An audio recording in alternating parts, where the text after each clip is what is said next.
I'm a PhD student in the Aristo project, and I'm based at the Swedish University of Agricultural Sciences in Uppsala.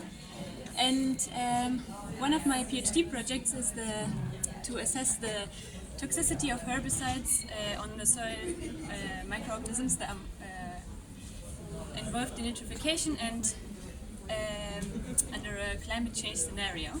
So, to give a little bit of background, we know that pesticides can be harmful for soil microorganisms, but current environmental risk assessment relies on a very outdated test that cannot really detect changes in the microbial community. So we want to use the nitrification, the microbes involved, as indicators. So we have ammonia oxidizing archaea and bacteria as ammonia oxidizers. And then the second step, Nitrospira and Nitrobacter type nitrite oxidizers. So in the first, so if we have a pesticide application, for example, in this case we use the herbicides clopyralid, timotrione and metribuzin, we set up microcosms. We added the herbicide at the recommended dose according to EFSA and 10 times the recommended dose. Sampled 3 weeks and 10 weeks after the addition.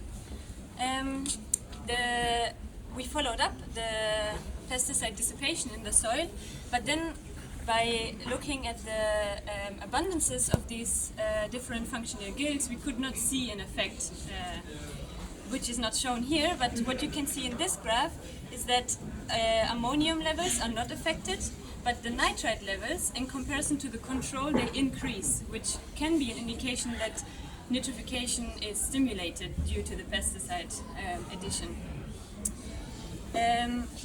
This absent effect of the herbicides on the ammonia oxidizers and nitrite oxidizers is in accordance with the pure culture test that Dimitrios mentioned in Eleftherios' experiments.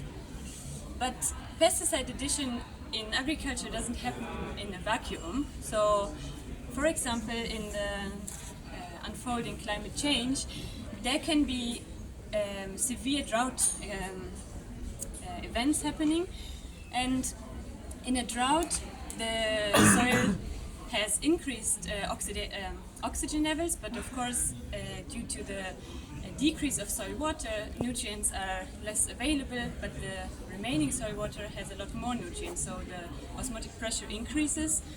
When we have a rewetting event, then there's a sudden nutrient flush, so microorganisms have to adapt a lot, and the conditions for nitrification change.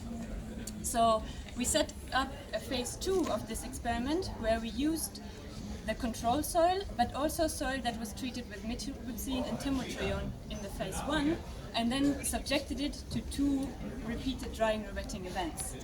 And what we can see then is that the abundances of the 4 functional guilds, they respond to the drying, but especially in the soil that was not subjected to pesticides. So we see an increase in abundance in the dry soil, but a very fast recovery after the rewetting. I'm sorry, this is very small, but you can come later and see. Interestingly, in the pesticide-treated soil, this effect is way less strong, and there's no significant difference to the control. Similarly, if we look at the nitrogen pools, and especially, again, the nitrate, if we use it as an indication for nitrification activity, the untreated soil has strongly reduced nitrate levels, which would indicate, which shows a strong effect of drying and wetting. But the pesticide-treated soil seems to buffer this effect, and we see less decrease in nitrification. So, in conclusion, we can say that these herbicides, they have a very low effect, but after the effect of a secondary stressor, we can see that then there's an effect revealed, but in general, drying and wetting seems to be a stronger effect, showing a legacy of the first effect. And if anyone is interested, I have little handouts.